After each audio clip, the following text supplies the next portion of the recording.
1, 2, 3.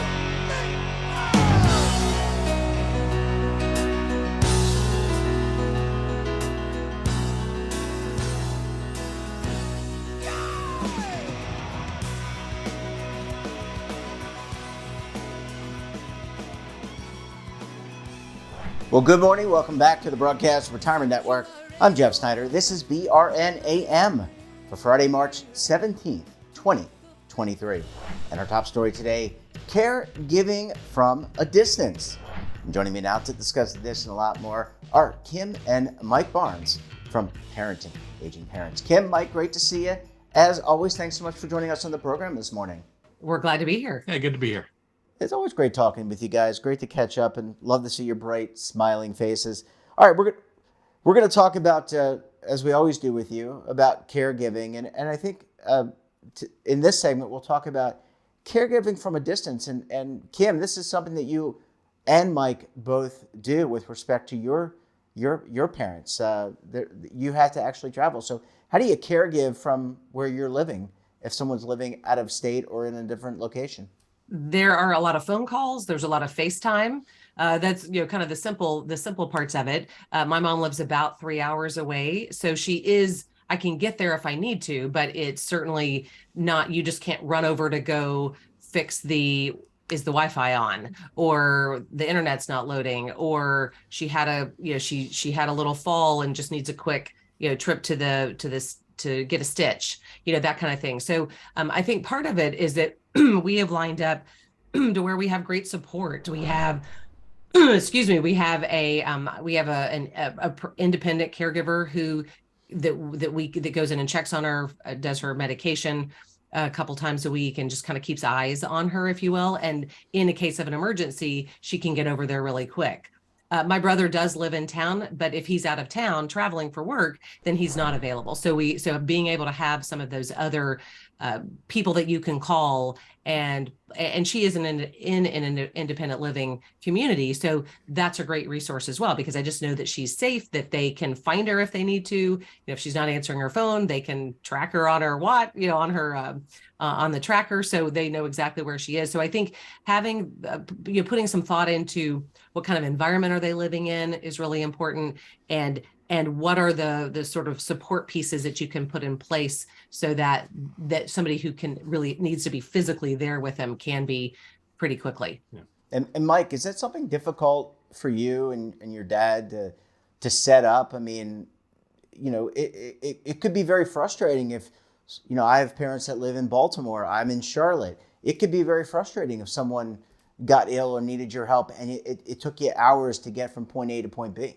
Oh yeah, they live about 3.5 hours away from me, and it involves patience and it involves planning. Mm-hmm. In both cases, not only for me but also for my dad, and I guess you could say for my mom.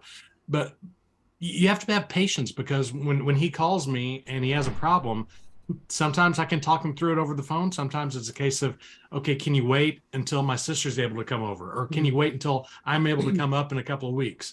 You have to have patience in that respect. And it's the same thing for me, to where he'll call me because I often go to doctor's appointments with him if it's not an emergency type of thing. And we'll talk about, okay, when's a good day? If we're talking about something that's coming up in June, and now it's only March, when in June can we do it? Well, how about June the 4th? Well, that's not good for me. How about June the 5th? Yeah, that's okay. Okay, now we have it set. It's on my calendar. It's on his calendar. And it makes things just a lot easier, just the planning ahead part. But you have to have the patience to be able to put up with that. And we both are fortunate that we have a sibling that lives in the same city as our parents, so they can potentially get over there really quickly in case of an emergency, or just even seeing them regularly. Yeah. And is it difficult, Kim? Was it difficult, I should say, to find caregivers? I know you mentioned your parents in assisted living, but you had to identify the assisted living. You had to build that connection. Is it challenging to find caregiving? For someone who, if your significant family member, like a sister, brother, is not available? I think it can depend. My dad passed away a long time ago, and so my mom is single, which is part of why we have to have kind of that extra layer, because Mike, with his family, has his dad is in good shape and good health, so he can be the kind of the go-between. But we're still monitoring his care as well as your mom's. But I think that when you're in an independent living kind of environment, there are often very professional caregivers that sort of work in the building or work in the community. And so frankly, the caregiver that we found actually sort of found us because mom had moved in, and they just let us know that, hey, if you need a little bit of assistance, because many of those professional caregivers like that are already working for other people, maybe a few hours a day or a few hours a week. And so it just makes it so easy, because if somebody is still living at home, that's going to be a little bit harder. You can still find professional independent caregivers, but you're going to be responsible for doing all the vetting. And if they're sick one day, and some of it depends on how much care you need. If you're really dependent on them going in every day and, bathing and fixing breakfast or doing those kinds of chores, that often is going to be more beneficial to find an agency, because an agency is going to be able to provide care no matter if somebody's sick that day. Where if you have an independent caregiver, if they're sick, then a lot of times you don't have that backup, or you have to have more plans in place for the backup of the backup kind of thing. Yeah, I kind of compare it to taking care of your yard, mowing your yard, the lawn care service that you use. Because if you don't do it yourself, like I'm able to do, but if you don't do it yourself, if you move in somewhere, you may be on the phone or maybe on your computer Googling about where's somebody who can take care of my yard, who's a lawn service. You may get a big company that comes out with all kinds of mowers and gigantic thing that you really don't need. Maybe you do, maybe it's a big house, a big yard, but you don't need it. But maybe the easiest thing is talk to your neighbors. Oh, is somebody mow your yard? Oh yeah, it's the kid down the road, the high school kid or the college kid who comes home for the summer, that type of thing, to where that's an easy way to find somebody to help. And that's kind of what Kim's been able to do at the two places where her moms live, is find somebody who's there already, and she hadn't had to call or look anybody up. It's a case of, oh yeah, this lady is here and she's helping some other people. She can help your mom. And it just makes things a lot easier. And you don't go through nearly as many twists in the road, I guess you could say, because it's right there, and somebody who's capable of doing things.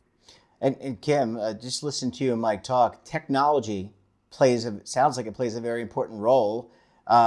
Maybe we couldn't do this before the iPhone or before the smartphone. The FaceTime that Mike talked about with his dad, the ability to track your mom. Technology really is a key component to this infrastructure that you need. Oh, for sure. Because, even when I just do a FaceTime with mom just yesterday, because she had some computer challenges, I could say, okay, first, when she answers, I can see her. So I can look, oh, you got your hair done on Friday. Great. I get eyes on her, even though I may not be physically there. And then I can, click on your picture, hit the camera, flip around, let me see your computer screen.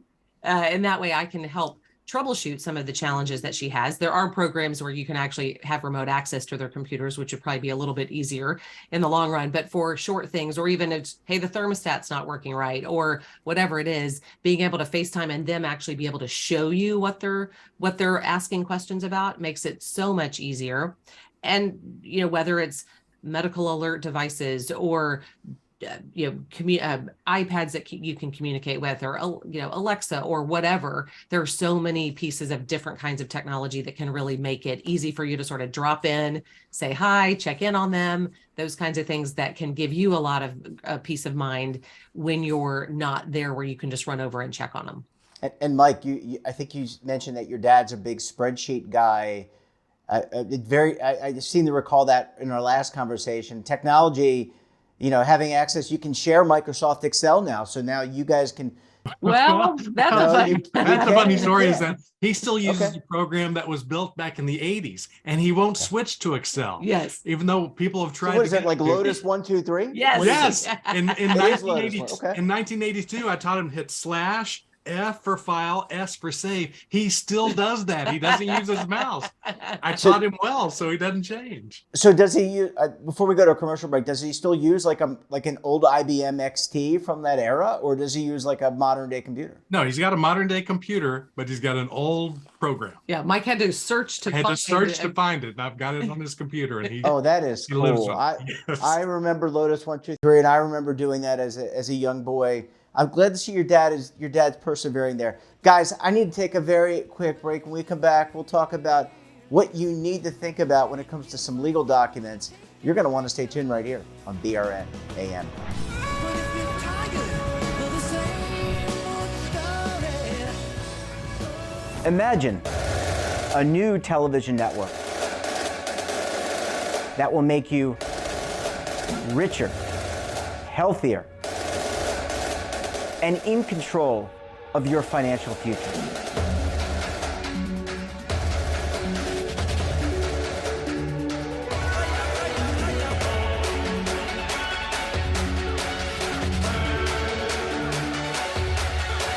This network is for the policewoman in Nashville, Tennessee, the baker in Dubuque, Iowa, the teacher in Lexington, Kentucky. We want to make the idea of savings and retirement culturally relevant. But what do you see as a defining issue of the midterms, especially for the smaller businesses? I mean, they are the lifeblood of the American economy.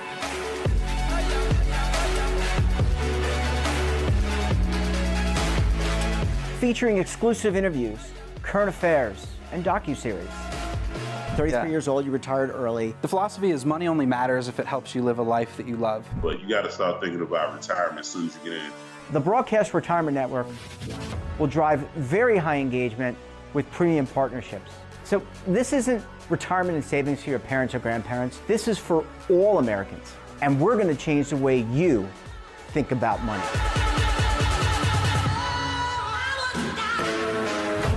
Welcome to the next frontier of retirement and savings. This is BRN, the Broadcast Retirement Network.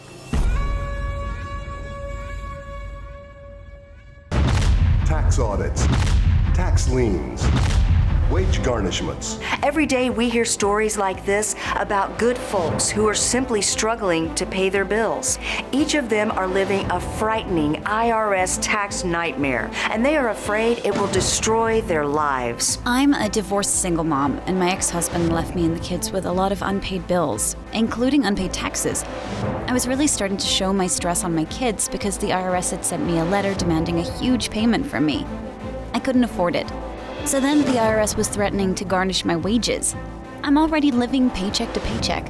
That would have put me over the edge financially. It truly seemed hopeless, but then a friend at work told her to call the tax relief line. The people at the tax relief line, they told me about something called innocent spouse relief. They worked it out so that all of the taxes from my ex are not my problem. I don't know how that works, and I don't care. All I care about is that I don't owe the IRS a dime, and they are not going to take my paycheck. Even if it seems hopeless, you should call the number on your screen right now. There is absolutely no cost for the call or the consultation. You are under no obligation. If you are worried that the IRS could garnish your wages, seize your assets, even take your home, call us right now. The Tax Relief Line is here to help you. Now you have a knowledgeable, professional team of tax experts that are ready to negotiate with the IRS and fight for you to save you money.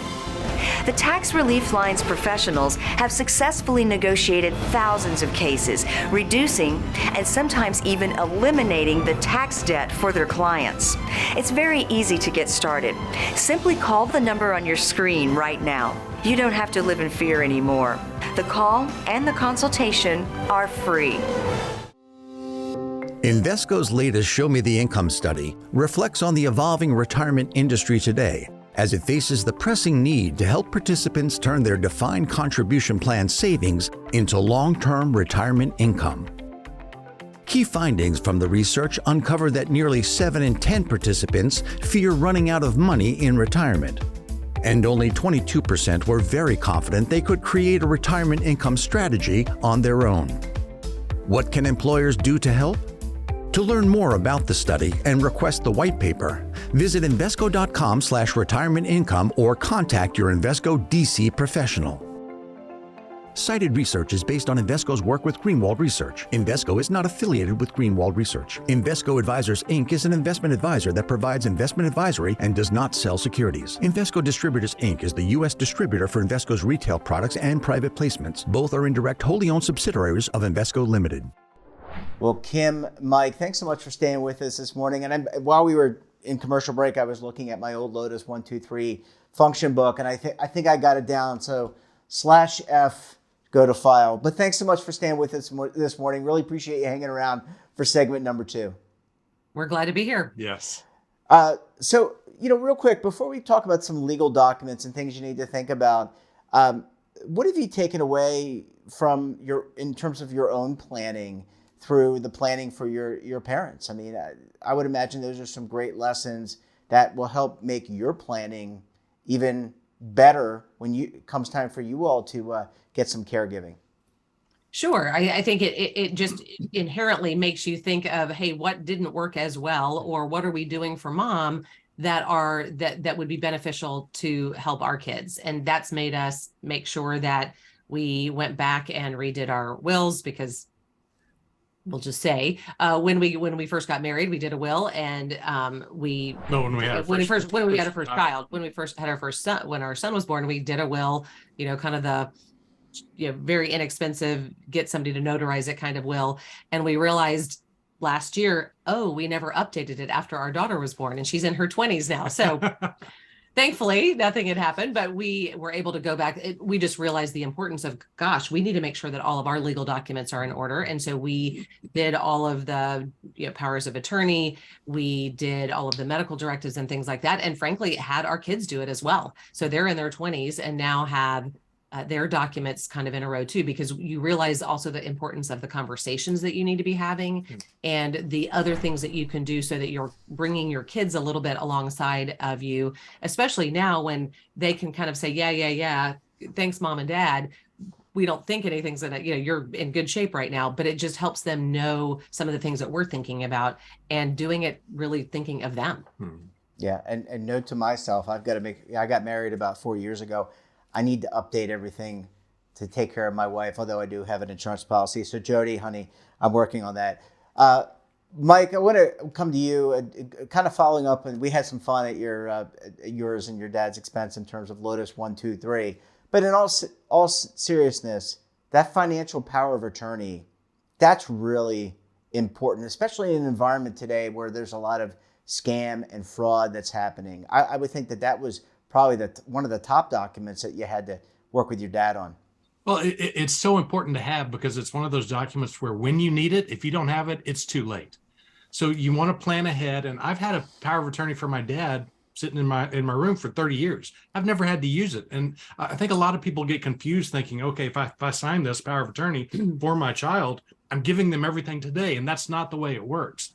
But it's a good protective agency, I guess you could say, a way to keep things protective for you, so that again, someone's able to take care of your money when things go bad, because something will happen to you eventually. It all happens to us at some point. And that way your child at some point is able to step in and take care of things without there being any type of problem along the way.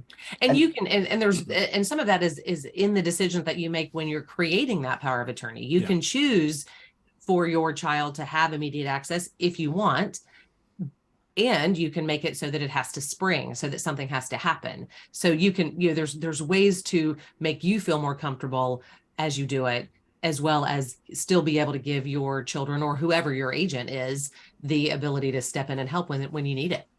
And guys, maybe Kim, you start, and we'll go back to Mike. I mean, you talked about when you got married and you had a child, and you had a very simple document. I mean, did you use an attorney? I don't want to get too personal, but did you use an attorney, or did you go to Robert Shapiro's LegalZoom, or it was Robert Shapiro, LegalZoom.com? Wasn't Robert Shapiro from the? I think he was one of the people that found it. Anyway, did you have to get counsel of an attorney, or did you have to, go online and use a template?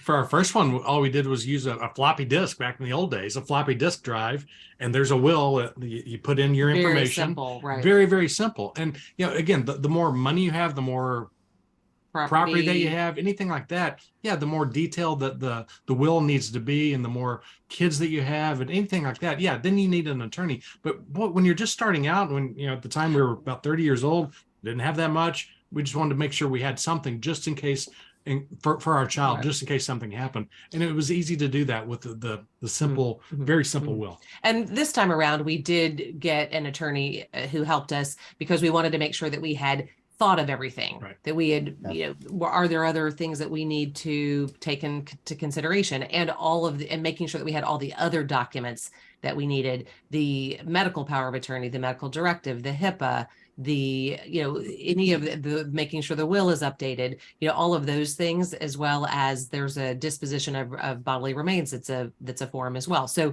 we wanted to make sure that we had everything really buttoned up, if you will, this time around. Now that we can include our daughter. Yeah.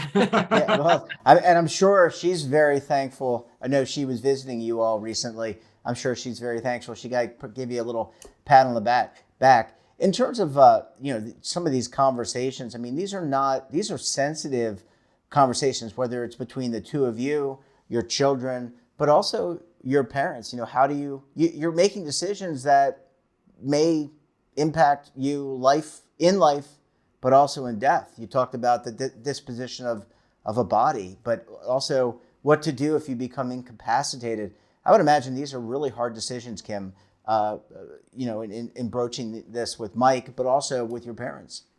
For sure. I mean, it was actually kind of funny when we were, not funny, I guess, but when we were having our kids do all of their legal documents, and even when we were signing it is sort of freaky at a younger age to be having to decide, do I want heroic measures, when you're doing the medical directive and all of those things where you're having to kind of make those decisions, just thinking, I'm in my, for our kids, I'm in my 20s, but I think that those questions, those specific ones are so important because it just takes the guesswork out of the person who you're putting in charge.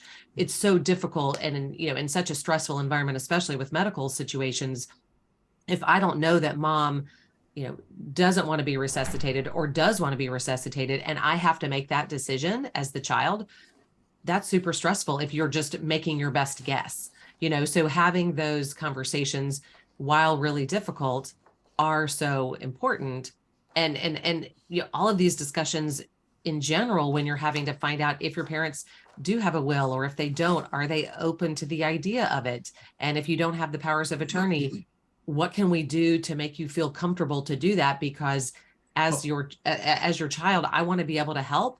And I would hope that as my parent, you want to make it easy for me to be able to help you. Yeah, and that's where it involves the communication. So many of us, we have different personalities. We have different family dynamics. So we have someone in our group who's complained about dad is 89 years old. He's got dementia. He doesn't have a will. What should we do? Someone just this week complained about how dad's in his 90s. He refuses to sign a power of attorney. What do I do? It's so frustrating. And in that case, you've got to know, okay, what's my situation? What's the parent's situation? And what's our relationship? And how do you get some outside help? Do you find a counselor? Do you find a pastor? Do you find an executive? Do you find a CPA? Who do they really believe in? Who do they understand? Who do they trust to let them know you've got to have this? You've got to have these legal documents in place, especially by that age, and find somebody, because again, we all have different family dynamics. So maybe they don't want to listen to their kids, or maybe it scares them or it worries them to have their kids saying, where's that will? Where's that power of attorney? But if you find somebody else, somebody who can get through to them, it's going to help things. And that's where the communication really takes place, is really needed to find who can communicate with them and make it work the best. Last question, just out of curiosity, where do you actually print out the will? Do you have a hard copy? Does it go in a safe deposit box? Does it go in that floppy disk that you were talking about? Does it go, I'm kidding about the floppy disk, but and don't tell me where you put yours, because that's none of our business. But do you physically, does your attorney have to have it? Who gets a copy of the will, and what do you do with it? I would think everybody should have a copy of the will, if you're comfortable with that. That everyone in the family, right? You don't pass out the neighbors. To our subscribers, do not write Kim and Mike. They're not going to give you their will. Right, okay. Right. To the family and to the people who need to know it. So your attorney would, of course, have a copy.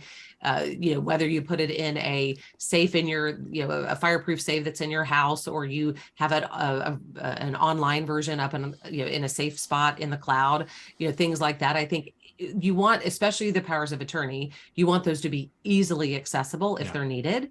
The will, you need to know how to find it. One of the things that we have in the Caregiver's Key, the guide that we created, is actually a place. Where is the will? Because you just want to make sure where is the copy of it, and you make sure the kids know. Right.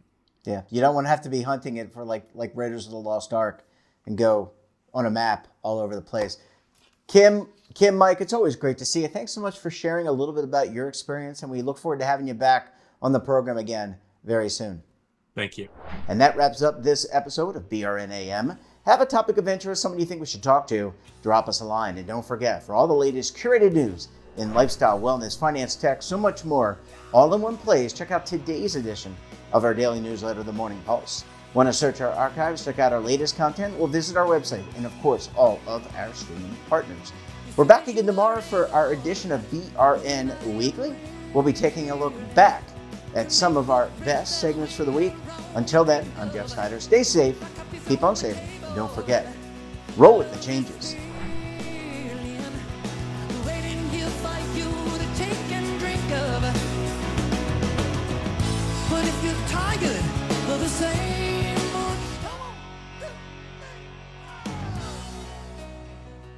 Now is your opportunity to co-create content around any topic on the First Lifestyle and Wellness Network. Reach a global audience through our platform and co-own exclusive branded content. All of our programs are available on demand and also as audio-only podcasts, so you can take us on the go. Broadcast Retirement Network, available anytime, anywhere, and on any device.